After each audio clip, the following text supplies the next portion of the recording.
Nous allons élever notre voix, nous allons chanter cette chanson. Je ne sais pas pourquoi ça me monte à cœur, nous allons le chanter. Yahweh tobelemi,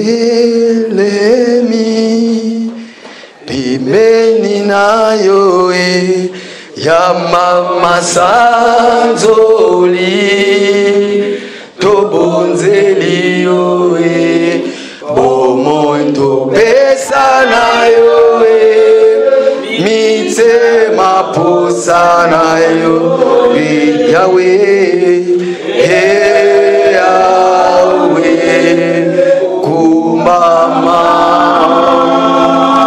papa dele manankembo, katina biso, yakamusungi na bato, toboeleli yoe, pesa na yoe, mitse mapusa na yoe, Yahweh, Yahweh.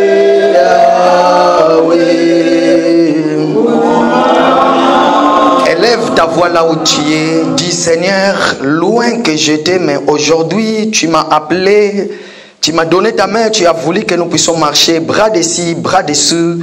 Seigneur, que rien de ce monde ne me sépare de toi. Élève ta voix maintenant.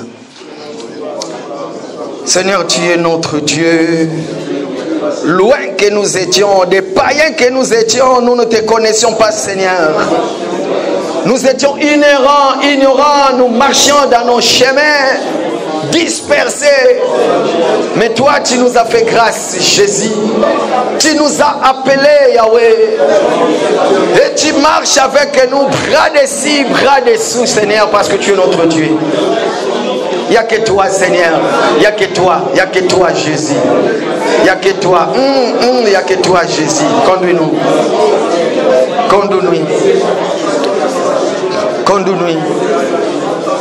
Conduis-nous, Seigneur. Écoutez bien, mes dans le Seigneur. Je sens le cœur de quelqu'un qui a de l'amertume. Je sens parmi nous, il y a quelqu'un qui a de blessures. Il y a quelqu'un, en fait, la personne, il est fâché contre quelqu'un. Je sens l'amertume dans le cœur de quelqu'un. Mais laissez-moi vous dire ce matin, le Seigneur fait de nous sa demeure. Pose-toi la question là où tu es. Est-ce que ton cœur, est-ce que Dieu y est maintenant? Est-ce que tu es vraiment le vrai demeure de Dieu? Voilà pourquoi je voulais que tu pries maintenant. Ouvre ton cœur pour que le Seigneur puisse trouver sa demeure en toi. Élève ta voix maintenant là où tu es. Alléluia. Alléluia. Oh Jésus. Seigneur, toi tu fais de nous ta demeure. Seigneur, toi tu viens habiter en nous. Seigneur, il n'y a que toi qui dis un mot et la chose arrive. Seigneur, si tu peux enlever le cœur de Pierre et remplacer le cœur de Dieu, Seigneur. Aussi tu peux nous regarder comme toi-même tu le sais et que tu fais de sorte que, Seigneur, tout ce qui n'est pas de toi puisse se taire parce que tu es notre Dieu. Alléluia. Oh, sois loué, Seigneur, sois glorifié. Sois loué, Seigneur, sois glorifié. Je lève mes yeux vers les montagnes, d'où me viendra le secours. Mais le secours me vient de l'Éternel, qui a fait le ciel et la terre. Qui a fait le ciel et la terre. Oh, sois loué, Seigneur, sois glorifié. Sois glorifié, sois loué, Seigneur. Je lève mes yeux vers les montagnes,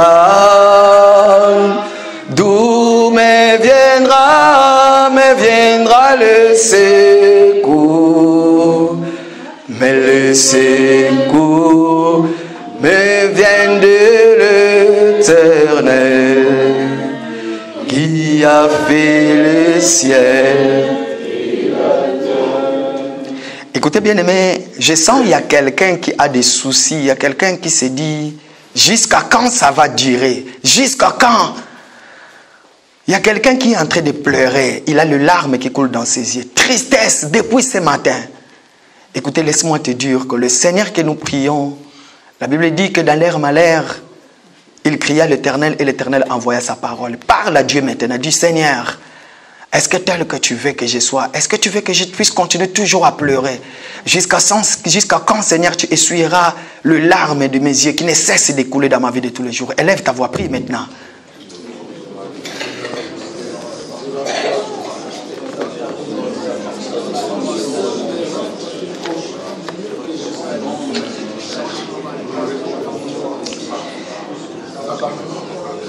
Élève ta voix maintenant, bien-aimé, prie.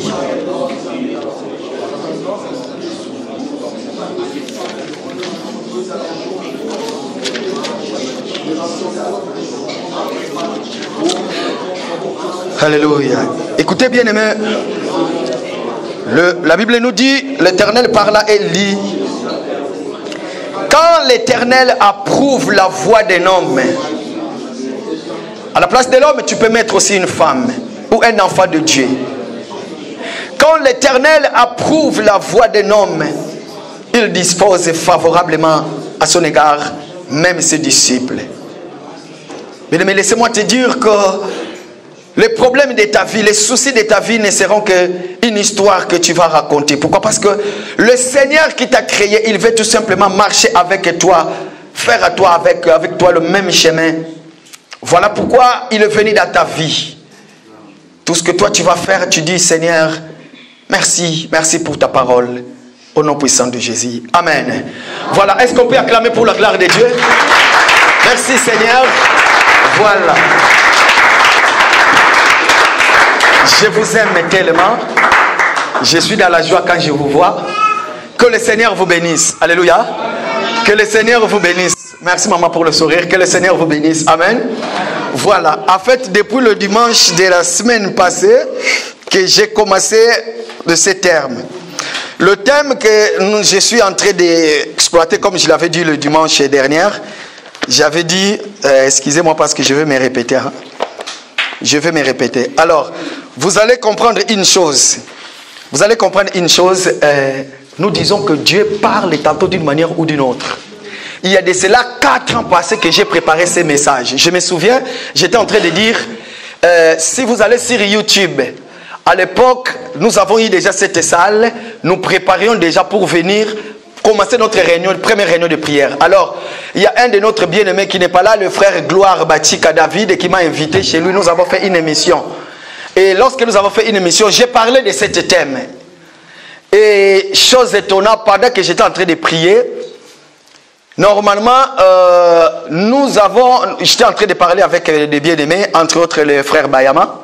Vous savez, nous disons que quand le plante est encore petit, il commence à prendre le sens et à ce moment-là, on peut le dresser. Pourquoi? Parce que quand il va grandir, il devient grand, de peur qu'il ne puisse pas courber.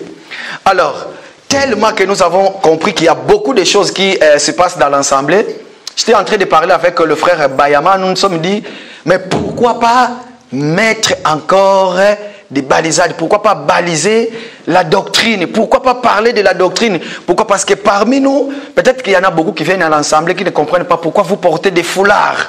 Il y a des choses, dans les jours à venir, nous allons parler encore sur la saine doctrine. Hébreux chapitre 6, nous allons en parler encore. Quelle est la doctrine? Ça va nous aider à faire beaucoup de choses. Amen. Voilà. Alors, ce n'est pas ça mon message d'aujourd'hui, mais nous allons parler de quelque chose de très, très, très important. Alors, mon message de ce matin, je l'ai intitulé « Le béatitude ». Le message de ce matin, que j'ai commencé depuis le dimanche passé, que j'avais introduit, c'est les béatitudes. Alors, c'est par là que je me suis posé la question. J'avais déjà dit que toutes les choses que nous disons, nous trouvons la définition dans la Bible. Chaque chose que nous disons, nous trouvons la définition dans la Bible.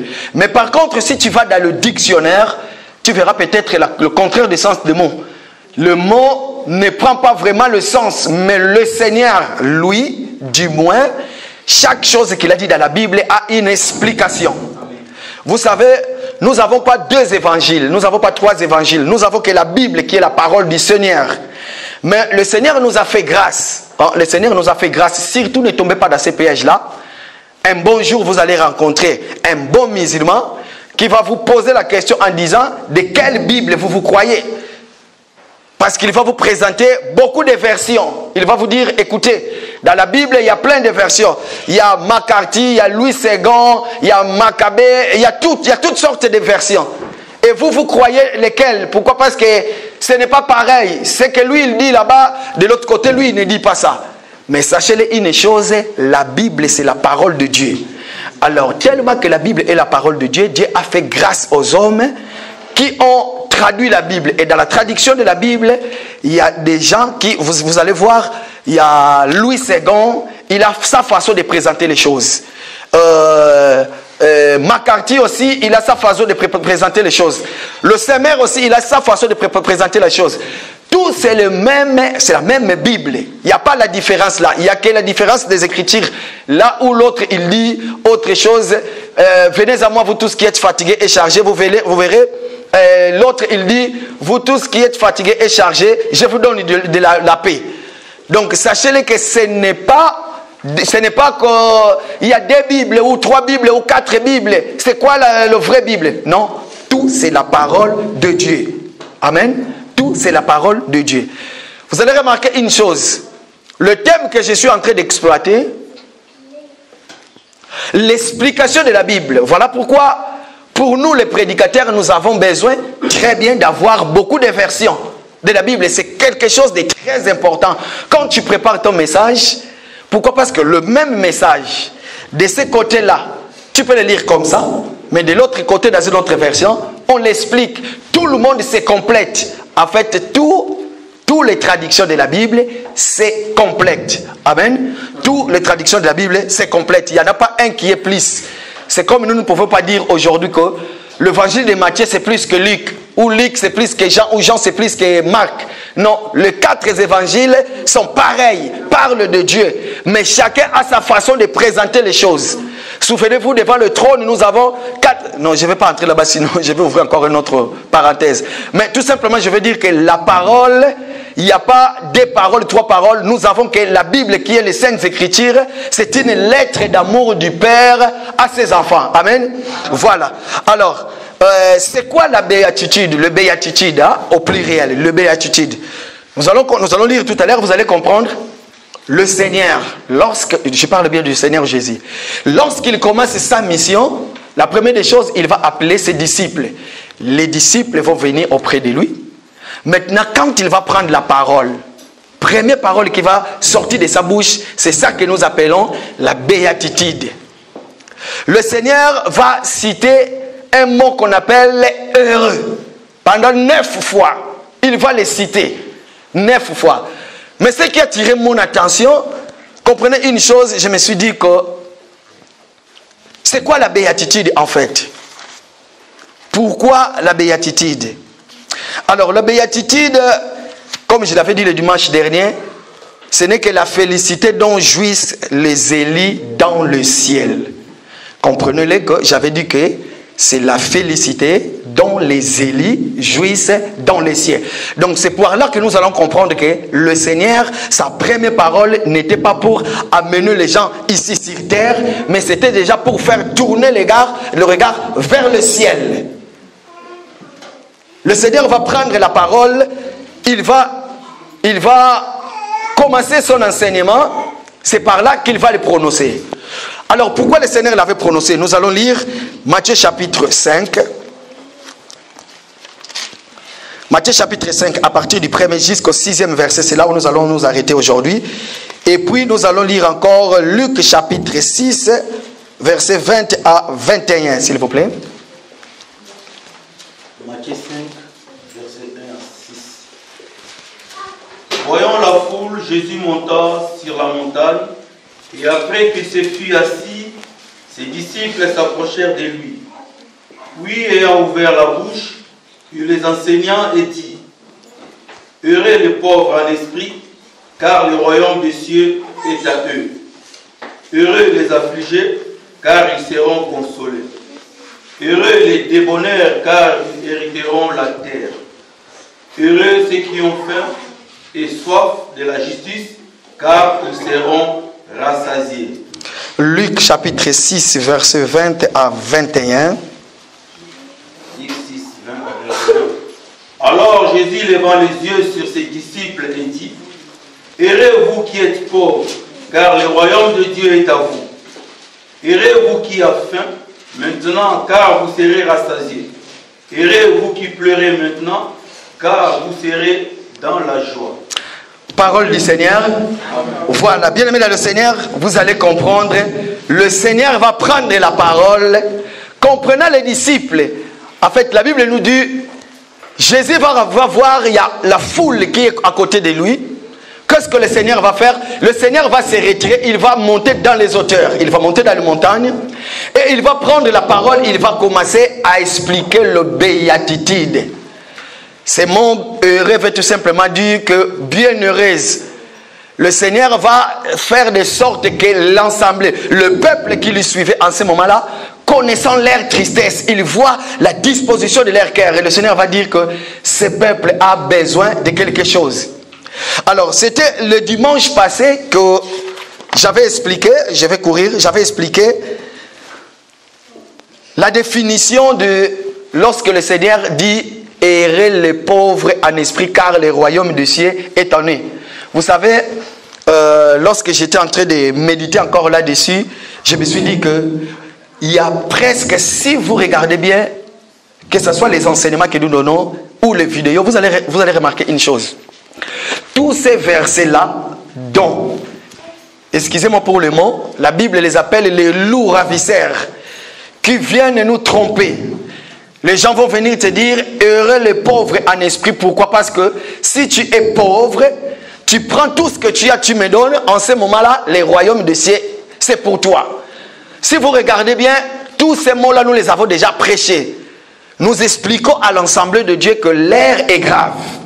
Et que les gens, comme le dit l'apôtre Paul, les gens tordent le sens des Écritures pour leur bien. Si vous comprenez bien, vous allez voir tout les genres de versets qui dérangent. Nous les avons expliqués et nous les expliquons ici. Alors ici, nous allons comprendre que le Seigneur va dire « Heureux les pauvres en esprit, car le royaume des cieux est en eux ». C'est là où j'avais expliqué qui est pauvre et qui ne l'est pas. En fait, lorsque le Seigneur va prendre la parole, il va voir tous ses disciples qui sont avec lui. Il va ouvrir maintenant la bouche en disant pourquoi? Parce qu'il voit les besoins des gens qui étaient là en ce moment-là. Parce que le Seigneur voit tout, il connaît leurs désirs. Lorsqu'il va prendre la parole, il va dire heureux le pauvre en esprit. Pourquoi? Parce que les disciples qui suivaient le Seigneur en ce moment-là étaient pauvres. Mais leur pauvreté n'était pas due par rapport au billet de banque. Non. Pourquoi? Parce qu'ils n'avaient pas l'argent, ils menaient une vie misérable. Non, ce n'est pas ça la pauvreté dont le Seigneur parlait. Mais le Seigneur va voir, il va dire il y a un manque à ce peuple. Mais pendant que moi-même je suis là, je veux combler le vide de leur cœur. Moi-même, parce que je suis là, je serai leur Dieu, Dieu au milieu de mon peuple. Amen. Mais lorsque moi je ne serai pas, en ce moment-là, ces peuples vont se sentir qu'ils sont vraiment pauvres. Mais cette pauvreté était due à quoi? Cette pauvreté était due tout simplement pourquoi? Parce qu'il manquait le mouvement du Saint-Esprit, le baptême du Saint-Esprit en eux. Voilà pourquoi le Seigneur avait dit heureux les pauvres en esprit. Mais aujourd'hui, bien aimé dans le Seigneur, s'il y a quelqu'un qui vient te voir, il te dit que si tu es pauvre et que tu vends tous tes biens, tu me les donnes, le royaume des cieux c'est pour toi. Dites-lui que tu es menteur. Parce que depuis que j'ai reçu Jésus dans ma vie, depuis que j'ai reçu le baptême du Saint-Esprit dans ma vie, je ne suis plus pauvre. Parce que j'ai les richesses qui est plus que toutes les richesses du monde. Mais par contre, Assemblée du Seigneur, parmi nous, toutes les personnes qui ne sont pas baptisées du Saint-Esprit, sache-le que tu es pauvre. le souhait de mon cœur est que nous soyons tous baptisés du Saint-Esprit. Voilà pourquoi j'avais dit que, à la fin de ce message, parce que je continue encore, à la fin de ce message, je vais parler les signes qui prouvent quelqu'un qui est baptisé du Saint-Esprit. Parce que si tu es vraiment baptisé du Saint-Esprit, tu n'as pas besoin de quelqu'un qui vienne te dire. C'est là où j'avais dit aussi que le parler en langue, maman Nicole peut m'aider, ce n'est pas le signe qua non qu'on peut reconnaître quelqu'un qui est baptisé du Saint-Esprit. Ce n'est pas parce que tu parles en langue, parce que tout le monde en parle. D'ailleurs, je me souviens le vendredi, nous avons suivi cela. Le vrai parler en langue. Est-ce que vous ne l'avez pas suivi le vendredi? Vous ne l'avez pas suivi le vendredi. Donc ce n'est pas ça le Saint-Esprit. Alors le Seigneur va voir les gens qui vont venir avec lui. Il va dire que ce peuple a vraiment besoin du Saint-Esprit. Bien aimé le Seigneur, laissez-moi vous dire une chose. Vous savez, dans cet ensemble, j'allais dire dans cet évangile, la première des choses, maman, regardez un peu. Quelqu'un comme Pierre, on dit que c'était des gens sans instruction. Spécialiste amateur de la pêche. Il n'a pas fait les études académiques pour avoir des diplômes, des licences, je ne sais pas, rien du tout. Mais quand est-ce que Pierre est devenu intellectuel? Parce que quand on lit Pierre, on comprend que ce monsieur est instruit. Et son instruction n'était pas terrestre, mais c'était céleste. Laissez-moi nous dire, aujourd'hui, tellement que nous vivons dans ce monde, il y a des choses qui nous échappent. Il y a des endroits où on peut vous mépriser. Vous savez pourquoi? Parce que ce n'est que l'œil, ce n'est que l'œil qui voit. Mais si seulement les hommes qui te méprisent pouvaient transpercer ton cœur et y entrer et voir les richesses que tu possèdes dans le Seigneur qui est en toi, les gens ne vont pas dire ça. Là où on prend des décisions de ce monde, si seulement on prend un enfant de Dieu rempli du Saint-Esprit, on lui fait entrer là-bas. Après leur discours, tellement les enfants de Dieu ne sont pas pressés, ils ne prennent pas la parole avant, ils ne prennent pas après, mais ils prennent la parole au moment exact. Et à ce moment-là, les gens comprennent que non, tu es riche. Pourquoi? Parce que nous avons l'exemple dans la Bible. Nous avons vu les gens comme Pierre, ce qu'ils ont fait après le venir du Saint-Esprit. Voilà pourquoi nous avons dit, toutes les personnes qui ont été baptisées de l'eau, ça c'est très bien. Maintenant, le baptême du Saint-Esprit, bien aimé, je vais ouvrir une parenthèse. Sachez-le que chaque enfant de Dieu qui ne mène pas une vie de sacrifice, tu seras un chrétien sans puissance. Tu seras un chrétien vide, tonneau. Vous voyez un tonneau vide, hein? Lorsqu'on le met ici, on le jette, ça fera vraiment de bruit. Mais toi qui es baptisé du Saint-Esprit, pourquoi? Parce que nous savons que le Saint-Esprit, le marque du Saint-Esprit, c'est les sceaux que le Seigneur met à ses enfants. C'est comme le diable aussi, il a ses sceaux à lui. Alors que le sceau que le Seigneur met sur nous, c'est ça qui témoigne que réellement nous sommes les enfants de Dieu. Si tu es vraiment enfant de Dieu, tu dois sortir les fruits de celui que tu portes dans ton cœur. Parce que comment moi qui ai une arbre avocatier, et dans mon arbre je vais sortir les mangues? C'est impossible. Tous tes genres de problèmes que tu as dans ta vie, tous tes genres de problèmes, je dis bien, hein, tout, sauf rien. Citez-moi un problème comme je l'avais dit le vendredi.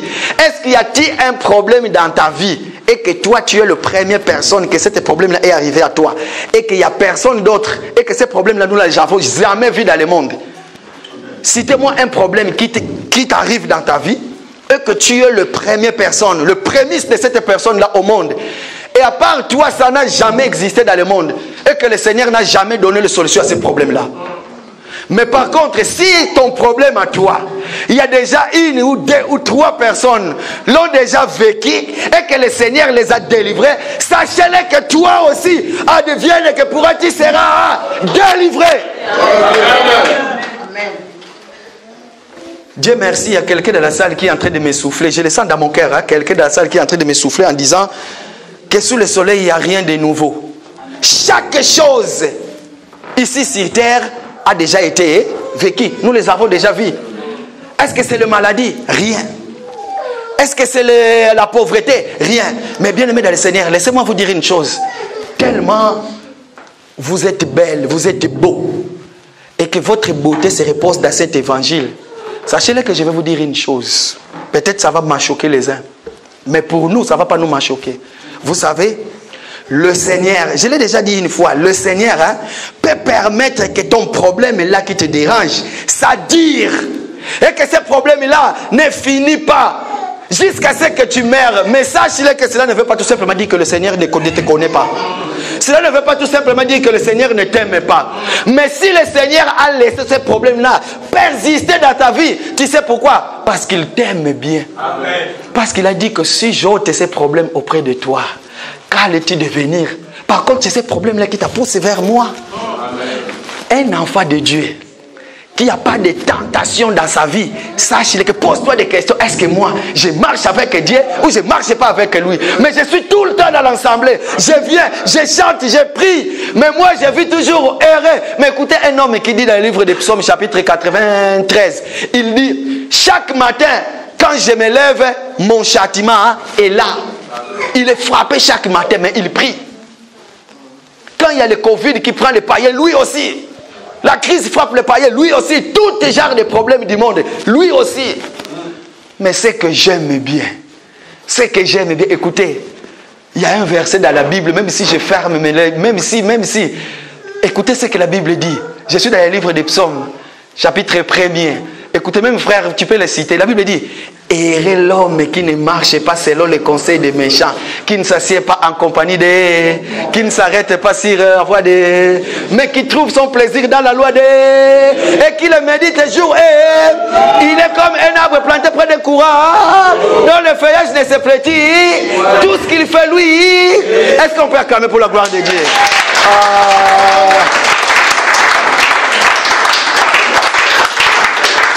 Ma sœur, tu es un arbre qui est planté près d'un courant d'eau qui donne son fruit à sa saison. Vous savez pourquoi? Parce que tout simplement, tu as reçu le marque du Saint-Esprit, maman Nicole. Tu sais pourquoi tu pleures, maman? Parce que Dieu te connaît. Voilà pourquoi il te châtie. Ma prière, que Dieu te châtie encore davantage. Oui, sœur mamie, que Dieu te châtie encore davantage parce qu'il t'aime bien. Là, j'ai rejoint l'enseignement de frère Paty. Vous savez, dans cet évangile, ce qui fait la joie de nos cœurs, lorsque tu souffres, frère Yannick, lorsque frère Yannick sort de son travail fatigué, mais en jeûne et prière, le vendredi, il est là, il vient quand même. Mais frère Yannick, pourquoi tu es fatigué comme ça là? Mon frère, j'étais prêt à boire les coca. Mais je me suis dit, non, je suis en jeûne et prière, je ne le fais pas. C'est ça aussi. Écoutez maintenant. Mais qui sont les pauvres? En fait, j'étais en train d'expliquer le mot pauvre, comme nous l'avons dit, le vrai pauvre. Et le pauvre en esprit, ce n'est pas nous. Parce que nous, déjà, nous avons le don du Saint-Esprit. Mais tous ceux qui sont nés de la femme sont pécheurs. Ceux qui vont venir nous rejoindre seront encore des pauvres en esprit. Lorsqu'ils vont recevoir le don du Saint-Esprit, le baptême, en ce moment-là, ils ne sont plus des pauvres. Mais les vrais pauvres, c'est qui? Les vrais pauvres, vous allez comprendre. Galates chapitre 5, de l'autre côté. Les pauvres, ils ont leur façon de voir les choses. Il dit des choses que tu ne peux pas imaginer, frère Pascal. C'est toi qui es mauvais, mais pas eux. Ils sont prêts à les démontrer que, frère Patou, toi tu n'es rien. Rien du tout. D'ailleurs, lorsque tu vas croiser les gens que tu as vécu avec eux en Afrique, mon frère, sache-le, quand ils te verront avec la Bible, ils vont te dire, toi jusqu'à aujourd'hui, tu n'as pas encore arrêté avec tes aventures. Frère Rodrigue, ça c'est vrai.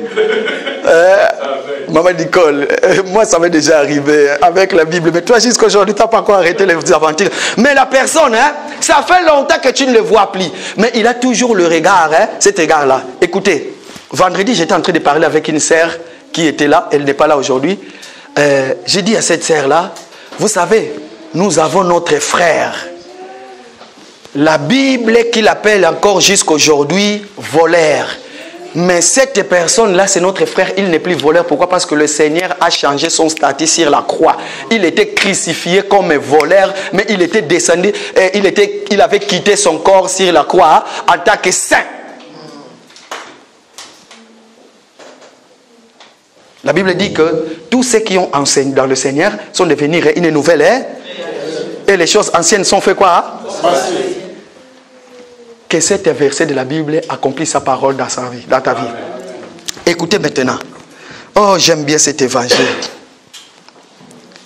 Écoutez, le frère Papi vient de nous lire. La Bible dit dans le... où déjà, frère Papi, tu es arrivé au verset 4. Hein? Lisez-nous le verset 4. Écoutez bien, écoutez bien. Matthieu chapitre 5, verset 4. Matthieu 5, verset 4. Heureux les affligés, car ils seront consolés. Amen, papa. Que le Seigneur te bénisse. Heureux les affligés, car ils seront consolés. Bien aimé, je me suis posé la question, qui est affligé? Pourquoi? Parce que le Seigneur va voir, les gens vont venir. Vous savez, quand il y a la foule, tout le monde est là. Hein? On raconte une histoire, ceux qui ont été en Angola, on nous a dit, il paraît-il autrefois, il y avait une province là où il y avait l'UNITA. Et il y avait UNITA, les gens priaient. Pendant qu'ils priaient, les soldats de l'UNITA sont venus. Ils ont posé la question, est-ce que vous êtes des chrétiens? Qui est chrétien? Si tu dis que tu es chrétien, on te tue. Qui est chrétien? Oh, moi je suis chrétien. Ah, toi tu es chrétien, viens. On lui sort, on te tue. Mais on ne tuait pas. Tous ceux qui disaient qu'ils sont des chrétiens, on les reprenait, on les cachait quelque part. Et puis le reste qui était à ça, non, moi je ne suis pas chrétien, non, moi je ne suis pas chrétien. Ah, vous régnez, donc vous n'êtes pas des chrétiens. Maintenant vous venez. On les a tous tués. Parce que ce sont des menteurs. Sachez-le que dans cet évangile, bien aimé, il y a des gens que la Bible qualifie comme les affligés. Vous savez pourquoi? Parce que le Seigneur sait que ces peuples qui se prochent de moi, ils viennent nombreux. Comme ces jours-là. Vous savez, les gens ont mangé le pain physique de ces côtés-là. Ils étaient rassasiés dans la joie, tout le monde. Mais les jours suivants, lorsqu'ils sont venus, pourquoi? Parce qu'ils ont dit que nous avons mangé aujourd'hui déjà dans la maison. Nous n'allons pas préparer. Pourquoi? Parce que nous allons encore aller manger. Ils sont venus, ils ont vu Jésus n'était plus là. Ils ont fait toutes les possibles. Ils l'ont suivi de l'autre côté là où ils avaient. Lorsqu'ils ont suivi Jésus, Jésus a vu. Ah, ce qui fait la joie de cet évangile. Pourquoi? Parce que le Dieu que nous prions, il connaît nos cœurs. Vous savez pourquoi il les connaît? Parce qu'il habite nos cœurs. Voilà pourquoi il connaît. Personne ne peut lui expliquer qui tu es. Le Seigneur va regarder, il va dire, ah, en réalité, Papa Jimmy, tu n'es venu que parce que tu avais mangé le pain de l'autre côté. Mais aujourd'hui, Papa Jimmy, il faut boire mon sang. Donc c'est tout simplement ça. La Bible, le Seigneur va voir, il va dire, heureux les affligés, car le royaume des cieux est en eux. Alors le mot affligé fait tout simplement dire que accablé ou profondément attristé à cause d'une situation. Attristé, ça c'est moi déjà, hein, les mots affligés. Pourquoi? Parce que je vais entrer dans le verset pour rester. Je me suis dit, mais ça veut tout simplement dire quoi? Affligé veut tout simplement dire frappé ou accablé, profondément attristé, attristé à cause d'une situation quelconque qui dire, hein, d'une situation quelconque qui dire, ou attristé d'une malheur. Mais regardez, nous allons lire un verset de la Bible. Comprenez-le bien, aimé, comme je l'avais dit, que dans la vie d'aujourd'hui d'un enfant de Dieu, tu peux être un enfant de Dieu, mais ce que nous disons, tu auras toujours des problèmes. Pourquoi? Tous les problèmes qui vont t'arriver, toi, parce que tu as accepté le Seigneur, sache-le qu'il y a déjà un peuple qui a vécu ces problèmes-là. Nous allons lire Exode chapitre 8 du 1er jusqu'à 12e verset. Nous n'allons pas tout lire, mais à partir du 1er jusqu'à 12e verset. Allez-y, frère Papi. Exode chapitre 8 du 1er... Non. Exode 3. Exode chapitre 3. Exode chapitre 3 du 1er jusqu'au 12e verset. Moïse faisait paître les troupeaux de Jéthro, son beau-père, sacrificateur des Madians. Et il mena les troupeaux derrière le désert et vint à la montagne de Dieu à Horeb. L'ange de l'Éternel lui apparut dans une flamme de feu au milieu des buissons. Moïse regarda et voici les buissons étaient tout en feu et les buissons ne se consumaient point. Moïse dit, je vais me détourner pour voir quelle est cette grande vision et pourquoi les buissons ne se consument point. L'Éternel vit qu'il s'est détourné pour voir et Dieu l'appela du milieu du buisson et dit, Moïse, Moïse. Et il répondit, me voici.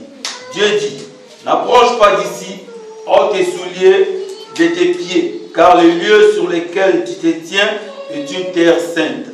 Et il ajouta, je suis le Dieu de ton père, le Dieu d'Abraham, le Dieu d'Isaac et le Dieu de Jacob. Moïse se cacha le visage car il craignait de regarder. Verset 7, frère Papi. Verset 7. L'Éternel dit, je vis la souffrance de mon peuple qui est en Égypte, et j'ai entendu les cris qui lui font pousser les oppresseurs. Merci frère Papi. Est-ce qu'on peut acclamer pour la gloire de Dieu? Alors, qu'est-ce que je vais expliquer? Si vous lisez le livre des Exodes, à partir de donc Exode chapitre 3, à partir du premier, vous pouvez aller jusqu'à Exode chapitre 4, tellement c'est long, vous allez comprendre une chose. Bien-aimés dans le Seigneur, comme je l'avais dit que tout problème de nos vies, il y a déjà eu, ce problème-là existait déjà. Alors vous allez comprendre dans ces problèmes, il y avait un peuple de Dieu. Ces peuples étaient vraiment le peuple de Dieu. Dieu les connaissait très bien. Ils marchaient avec Dieu.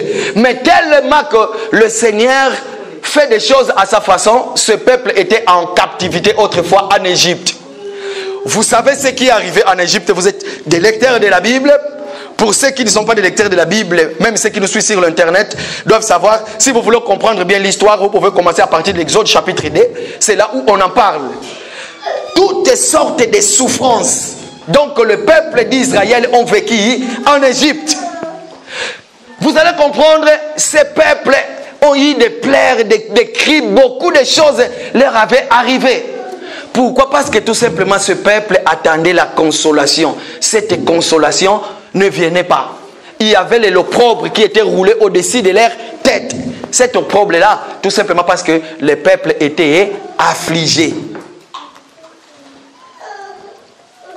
Tous ces problèmes-là, lorsque le peuple d'Israël était en Égypte, ce peuple-là attendait la consolation, tellement que ça ne venait pas. Mais le jour où ils ont vu Moïse est venu auprès d'eux, lorsque Moïse a apporté la parole, le peuple est venu tout près de Moïse, écoutant la parole qui sortait de Moïse. C'est tout simplement Moïse, il leur a dit, errez les affligés, car la délivrance, c'est pour vous. Tout simplement. Pourquoi? Parce que ces peuples attendaient la délivrance. Et le Seigneur va voir ces peuples qui vont venir auprès de lui. Il va comprendre. Et le Seigneur est en train de parler. Je me dis qu'en ce moment-là, lorsque Jésus était en train de parler à ses disciples, personne ne comprenait. Même les disciples ne comprenaient pas. Je me dis que, mais est-ce qu'ils ont vraiment compris le sens du mot dont le Seigneur parlait? Est-ce qu'ils ont vraiment compris? Pourquoi? Parce que tout simplement, vous savez, lorsque les souffrances, je dis bien, lorsque les souffrances viennent dans votre vie, que les souffrances, que ce soit les souffrances spirituelles, physiques, peu importe quel genre de souffrance, mais vous savez la première des choses, à des fois on se pose la question, est-ce que je suis avec Dieu ou je marche avec Dieu, ou Dieu me connaît ou Dieu ne me connaît pas? C'est la première des choses, la première question qu'on se pose. Tout simplement, pourquoi? Parce que nous le savons bien que tel qu'on nous a présenté autrefois, vivre dans le Seigneur, ça veut tout simplement dire qu'il y aura plus de problèmes. Mener une vie paisible. Là où les gens souffrent, toi tu n'es pas là. Or que ce n'est pas ça la vie chrétienne. Pour hériter le royaume des cieux, il faut payer un prix. Amen. Et ce prix-là, tu ne le paierais pas avec les billets de banque, non. Mais il faut traiter ton corps, dire.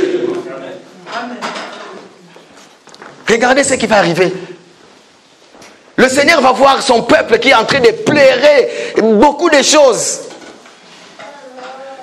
Dieu va dire maintenant, j'ai vu la souffrance de mon peuple, maintenant je vais descendre pour les délivrer. C'est là où un jour j'avais dit, mais le Seigneur dit que j'ai vu la souffrance de mon peuple. Est-ce qu'avant il ne les voyait pas? Il y a qu'aujourd'hui il dit que j'ai vu la souffrance de mon peuple. C'est comme si dans tes problèmes de la vie, c'est comme si le Seigneur ne les voit pas. Mais lorsqu'il dit que j'ai vu maintenant les problèmes qui te dérangent, aujourd'hui là, je descends maintenant pour te délivrer. Vous savez, ça veut tout simplement dire quoi? Cet langage-là, on l'a utilisé pour nous les humains, pour nous faire comprendre. Mais Dieu que nous prions, il ne réfléchit pas. Pourquoi? Parce que si c'est Dieu qui parle de la sorte, ça serait que Dieu est en train de réfléchir. Donc c'est un Dieu qui oublie d'autres choses. Parce qu'il réfléchit. Mais tellement Moïse qui est en train de raconter, il nous l'explique, les dires de Dieu pour ce qui te concerne. Alors il dit, les affligés, errez vous serez parce que vous allez être délivrés. Regardez ce qui va arriver. Le Seigneur va tout simplement parler. Il va prendre la parole. Quand il va expliquer cela, pourquoi? Parce qu'il veut tout simplement nous expliquer.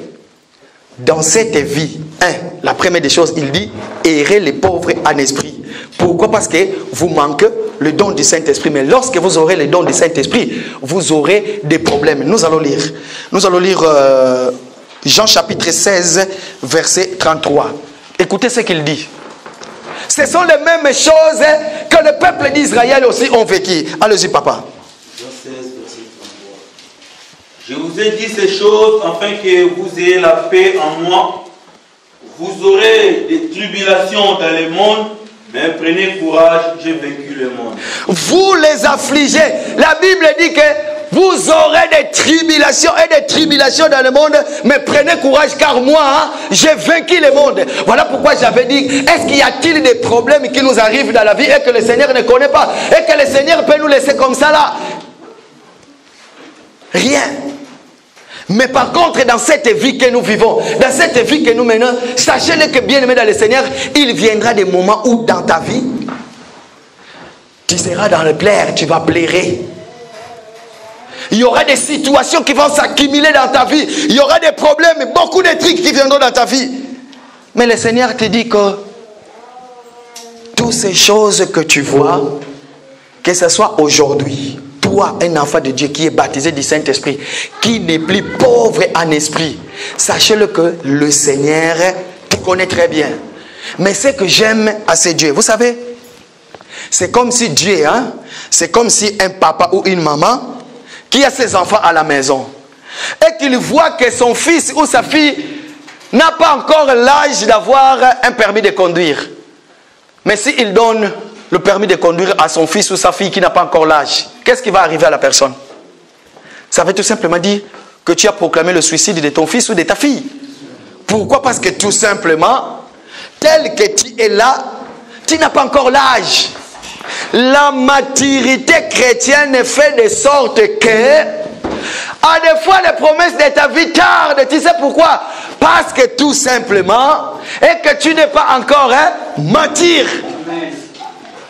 Lorsque tu atteins l'âge de la maturité, le Seigneur te voit. Il dit maintenant, moi je viens, j'enlève toutes les afflictions de ta vie.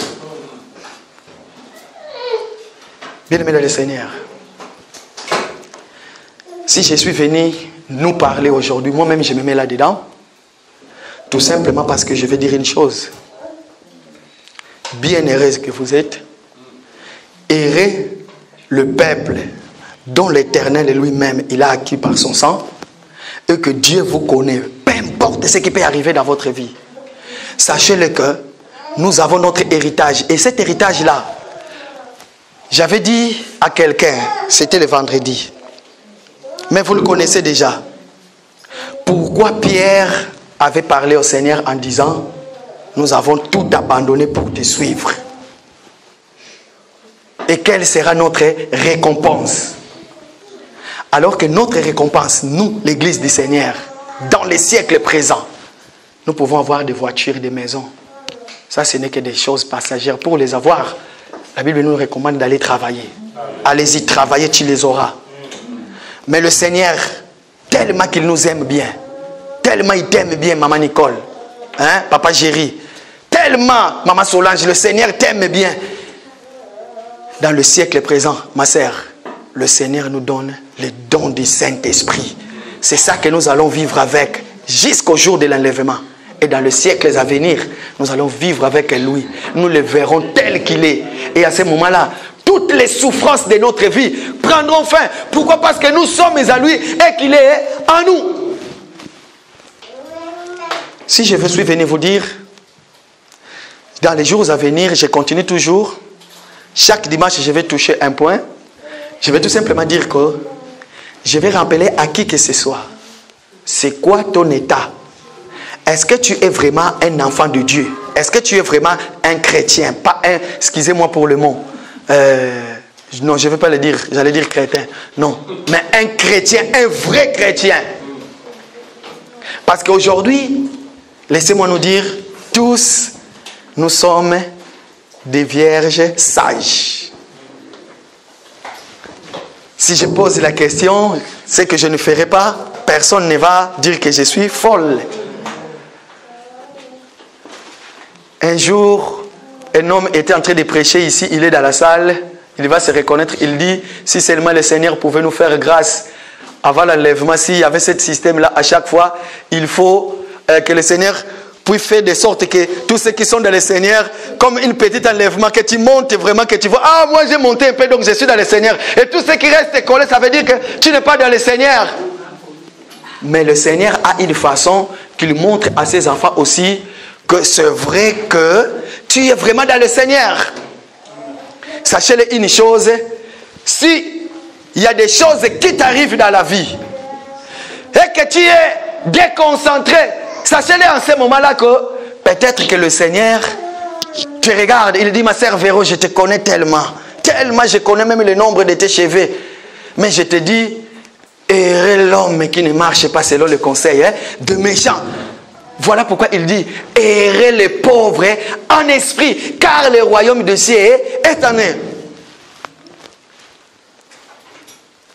Bien-aimé dans le Seigneur, papa, maman, si aujourd'hui, tu es vraiment un enfant de Dieu, confesses-tu que le Dieu que tu as reçu et que le Dieu que tu as dit le jour du baptême, je ne vais plus te régner, je vais marcher selon la volonté de Dieu. Est-ce que c'est ça?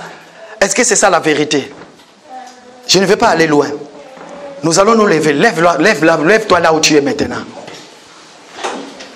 Lève-toi là où tu es maintenant.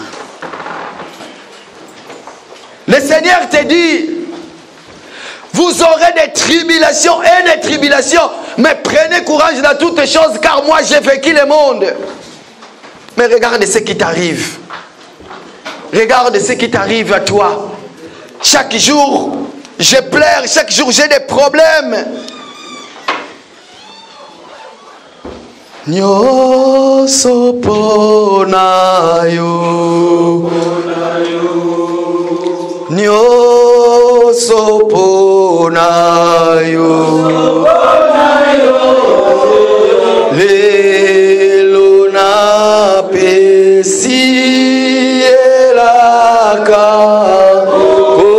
osalela yo nalobi nyoso ponayo, nyoso ponayo, o Yahweh lona besi elaka. Tu vas prier maintenant, tu vas dire, Seigneur, tu m'as dit que je ne suis plus pauvre en esprit parce que tu m'as donné ton esprit. Maintenant, Éternel notre Dieu, montre-toi encore dans ma vie. Je vais marcher avec toi, peu importe quel genre de problème, peu importe quel genre de situation qui viendra dans ma vie. Je vais toujours rester attaché à toi. Et toi, si tu sens que tu as des doutes, que tu n'as pas le Saint-Esprit, tu vas passer devant. Nous allons prier pour toi. Élève ta voix. Prie maintenant. Élève ta voix maintenant.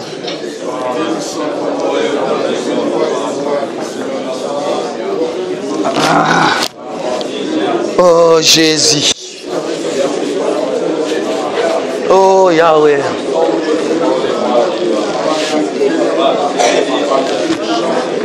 Pose-toi des questions. Est-ce que moi, tel que je suis là, je suis vraiment baptisé du Saint-Esprit? Qu'est-ce qui prouve?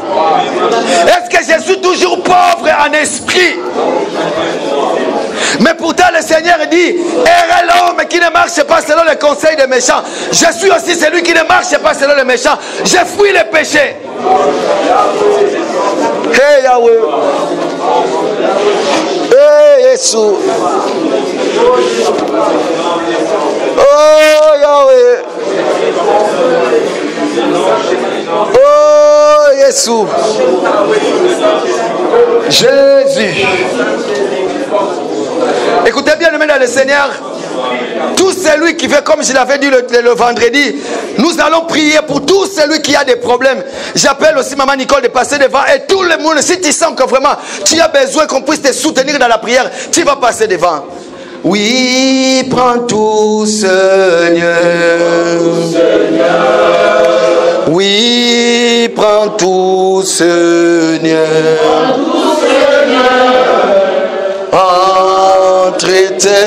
mes abandonne.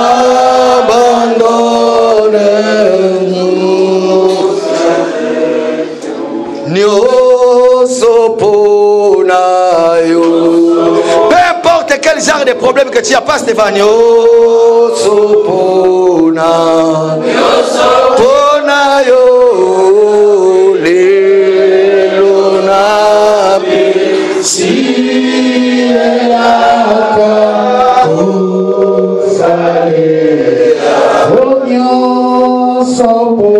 Passe devant le Seigneur. Va faire de sorte que les problèmes de ta vie maintenant, nous allons implorer la grâce de Dieu sur toi, afin que tu ne restes plus le même tel que tu es. Alléluia.